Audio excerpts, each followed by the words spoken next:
इस वीडियो में हम वो सारे ट्रिक्स देख लेंगे जिससे कोऑर्डिनेशन कंपाउंड्स का आईयूपीएसी नेम लिखना हो जाएगा बहुत आसान। सबसे पहले देखते हैं कोऑर्डिनेशन कंपाउंड्स दिखते कैसे हैं। यहां सबसे इंपॉर्टेंट है स्क्वायर ब्रैकेट, जिसके अंदर लिखा जाता है कॉम्प्लेक्स कंपाउंड। स्क्वायर ब्रैकेट के बाहर अगर कोई भी स्पीसीज जैसे एलिमेंट या कंपाउंड है तो वो नॉर्मल है, उसे कॉम्प्लेक्स कंसिडर नहीं किया जाता। अगर स्क्वायर ब्रैकेट के लेफ्ट में कोई स्पीसीज है तो उस पर पॉजिटिव चार्ज होगा और स्क्वायर ब्रैकेट पर नेगेटिव चार्ज। इस केस में लेफ्ट वाली स्पीसीज को कैटायनिक पार्ट बोलेंगे और राइट वाले स्क्वायर ब्रैकेट के अंदर जो कॉम्प्लेक्स है उसे एनायनिक पार्ट बोलेंगे। इसी तरह अगर स्क्वायर ब्रैकेट के राइट में कोई स्पीसीज है तो स्क्वायर ब्रैकेट कॉम्प्लेक्स पर पॉजिटिव चार्ज होगा और स्पीसीज पर नेगेटिव चार्ज। इसीलिए लेफ्ट वाला स्क्वायर ब्रैकेट कॉम्प्लेक्स कैटायनिक होगा और राइट वाली स्पीसीज एनायनिक।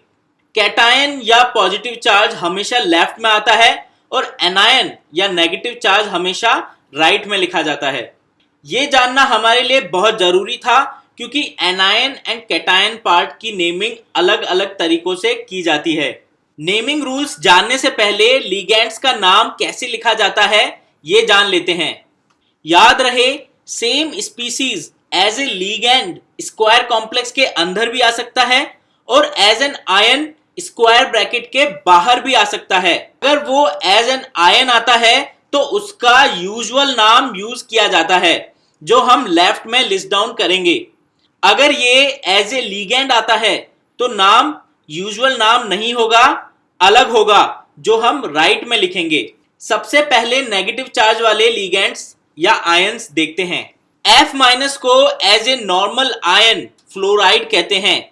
ऐसे ही Cl- को क्लोराइड, Cn- को साइनाइड, OH- को हाइड्रो ऑक्साइड, NH2- को अमाइड कहते हैं। लेकिन ये जब स्क्वायर ब्रैकेट में आते हैं इनका लास्ट का E हट जाता है और उसकी जगह O आ जाता है। यानी F- हो गया फ्लोरिडो, Cl- हो गया क्लोरिडो, Cn- साइनाइडो, OH- हाइड्रोक्साइडो, NH2 एमाइडो। यहां एक इंपॉर्टेंट पॉइंट याद रखें, Cn- को जनरली साइनाइडो की जगह साइनो भी लिखा जाता है। NO3- का यूजुअल नाम नाइट्रेट है, CO3 का कार्बोनेट, C2O4 का ऑक्सलेट। लेकिन जब ये स्क्वायर ब्रैकेट में आते हैं तो इनका लास्ट का E हट जाता है और O आ जाता है। यानी NO3- हो गया नाइट्रेटो, CO3 हो गया कार्बोनेटो एंड C2O4 का हो गया ऑक्सलेटो। इसी तरह SO3 का यूजुअल नाम सल्फाइट है और NO2- का नाइट्राइट। यहां भी लास्ट का E हट जाएगा और O आ जाएगा।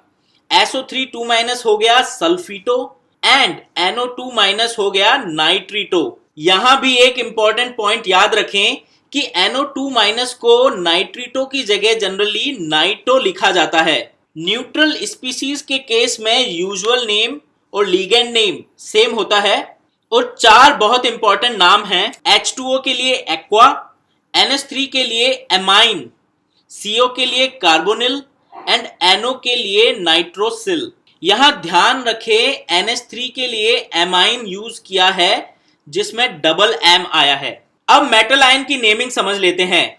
मेटल आयन स्क्वायर ब्रैकेट के अंदर हो या बाहर, अगर ये कैटायनिक पार्ट में आ रहा है यानी पॉजिटिव साइड या लेफ्ट साइड तो इसका यूजुअल नाम लिखेंगे।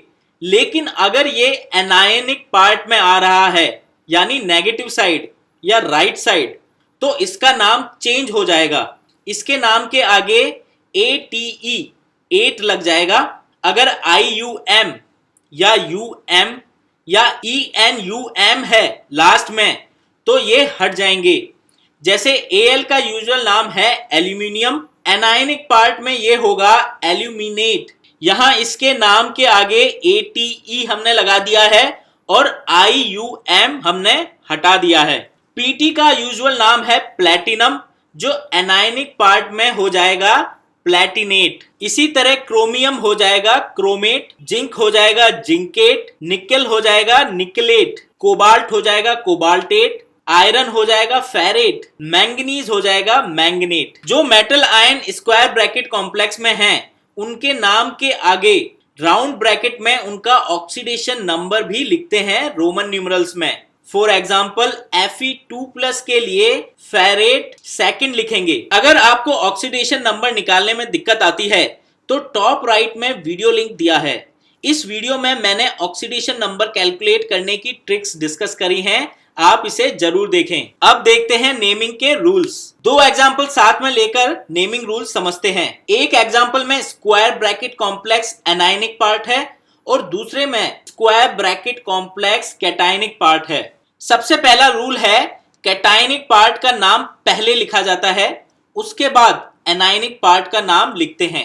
कैटायनिक और एनायनिक पार्ट के नाम के बीच एक स्पेस आता है, पर कैटायनिक या एनायनिक पार्ट के अंदर जितने भी नाम हैं वो बिना स्पेस के आते हैं। लेफ्ट एग्जाम्पल में पहले के लिए पोटेशियम लिखेंगे क्योंकि ये कैटायनिक पार्ट है, फिर स्क्वायर ब्रैकेट कॉम्प्लेक्स का नाम लिखेंगे। राइट एग्जाम्पल में पहले स्क्वायर ब्रैकेट कॉम्प्लेक्स का नाम लिखेंगे क्योंकि अब ये कैटायनिक पार्ट है, और फिर एनायनिक पार्ट लिखेंगे जो यहाँ NO3 है। क्योंकि ये स्क्वायर ब्रैकेट के बाहर है इसीलिए इसका यूजुअल नाम यूज करेंगे जो नाइट्रेट होता है। स्क्वायर ब्रैकेट के अंदर की बात करें तो लिगेंड्स का नाम मेटल आयन से पहले लिखा जाता है। लिगेंड्स का नाम अल्फाबेटिकल ऑर्डर में लिखा जाता है। अगर एक ही लिगेंड दो या दो से ज्यादा है तो डाई, ट्राई, टेट्रा, पेंटा, हेक्सा लिगेंड्स के नाम से पहले यूज किया जाता है। इन्हें प्रीफिक्स कहा जाता है। लिगेंड्स के अल्फाबेटिकल ऑर्डर को पता लगाने के लिए इन प्रीफिक्सेस को कंसीडर नहीं करते। लेफ्ट एग्जांपल में एक ही लिगेंड है, इसे पहले लिखेंगे।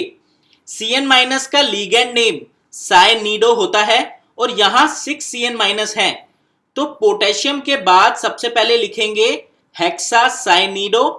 दोनों के बीच में स्पेस आएगा क्योंकि पोटेशियम कैटायनिक पार्ट है और हेक्सासाइनिडो एनायनिक पार्ट है। हेक्सा और साइनिडो के बीच कोई स्पेस नहीं आएगा क्योंकि कैटायनिक या एनायनिक पार्ट के अंदर वाले सारे वर्ड्स बिना स्पेस के आते हैं। राइट साइड वाले एग्जांपल में हमने एनायनिक पार्ट नाइट्रेट लिख दिया है। अब लेफ्ट में कैटायनिक पार्ट लिखेंगे, दोनों के बीच एक स्पेस रहेगी। कैटायनिक स्क्वायर ब्रैकेट कॉम्प्लेक्स में पहले लिगेंड्स लिखेंगे अल्फाबेटिकल ऑर्डर में with their counts di, tri, tetra.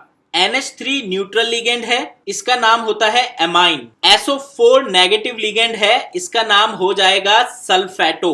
क्योंकि एमाइन A से स्टार्ट होता है इसीलिए अल्फाबेटिकल ऑर्डर के हिसाब से इसे पहले लिखेंगे। यहाँ 4 NH3 हैं तो सबसे पहले लिखेंगे टेट्रा एमाइन बिना किसी स्पेस के, फिर लिखेंगे सेकंड लिगेंड का नाम विद काउंट। यहाँ एक ही SO4 है इसीलिए डायरेक्टली सल्फेटो आएगा। लेफ्ट एग्जांपल में हेक्सासाइनिडो के बाद बचता है मेटल आयन।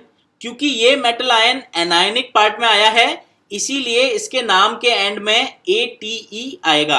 आयरन के लिए लिखेंगे फेरेट और इसके बाद राउंड ब्रैकेट में इसका ऑक्सीडेशन नंबर रोमन न्यूमरल्स में लिखेंगे। यहाँ आयरन का ऑक्सीडेशन नंबर है +2। तो लेफ्ट वाले एग्जांपल में कंपाउंड का पूरा नाम हो गया पोटेशियम हेक्सासाइनिडो फेरेट सेकंड। यहाँ ये भी याद रखें कि स्क्वायर कॉम्प्लेक्स के अंदर वाले लिगेंड्स के लिए ही डाई, ट्राई, टेट्रा लिखते हैं। स्क्वायर ब्रैकेट के बाहर जो भी स्पीसीज है उनके लिए डाई, ट्राई, टेट्रा नहीं लिखते, इसीलिए यहाँ टेट्रा पोटेशियम नहीं लिखा, जस्ट पोटेशियम लिखा है। राइट एग्जांपल में अब बचा है मेटल आयन कोबाल्ट। यहाँ कोबाल्टेट नहीं लिखेंगे क्योंकि ये मेटल यहाँ कैटायनिक पार्ट में है, एनायनिक में नहीं। यहाँ इसका यूजुअल नाम लिखेंगे कोबाल्ट और फिर राउंड ब्रैकेट में रोमन न्यूमरल्स में इसका ऑक्सीडेशन नंबर आएगा। यहाँ ये वैल्यू +3 है। इस तरह इस एग्जांपल में कंपाउंड का पूरा नाम हो गया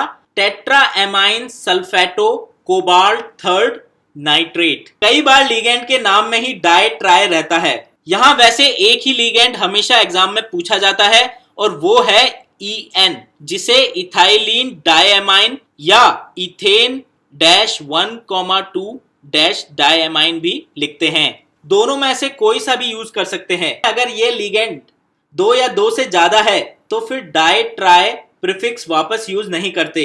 पहले लिगेंड का नाम राउंड ब्रैकेट में लिखते हैं और उस ब्रैकेट के आगे डाई ट्राई की जगह बिस ट्रिस टेट्राकिस इस तरह से लिखना होता है, depending on the number of ligands उस टाइप के कितने हैं। जैसे EN2 हो गया बिस ब्रैकेट में इथाइलिन डायमाइन, EN3 हो गया ट्रिस ब्रैकेट में इथाइलिन डायमाइन। लिगेंड के अल्फाबेटिकल ऑर्डर डिसाइड करने के लिए इसके नाम का पहला लेटर E कंसीडर करेंगे। एक एग्जांपल देखते हैं। इस एग्जांपल में राइट वाला एनायनिक पार्ट जो स्क्वायर ब्रैकेट के बाहर है उसे लास्ट में लिख देते हैं स्पेस के साथ। Cl का यूजुअल नेम यूज होगा क्योंकि ये स्क्वायर ब्रैकेट के अंदर नहीं आ रहा है और ये होगा क्लोराइड। अब यहाँ कैटायनिक पार्ट जो स्क्वायर ब्रैकेट कॉम्प्लेक्स है उसके अंदर देखते हैं दो लिगेंड्स हैं Cl एंड En। Cn का लिगेंड नेम है क्लोरिडो और En का है इथाइलिन डायमाइन। क्योंकि C E से पहले आता है इसीलिए क्लोरिडो को पहले लिखेंगे काउंट के साथ डाई क्लोरिडो, फिर बिना स्पेस के लिखेंगे बिस इथाइलिन डायमाइन।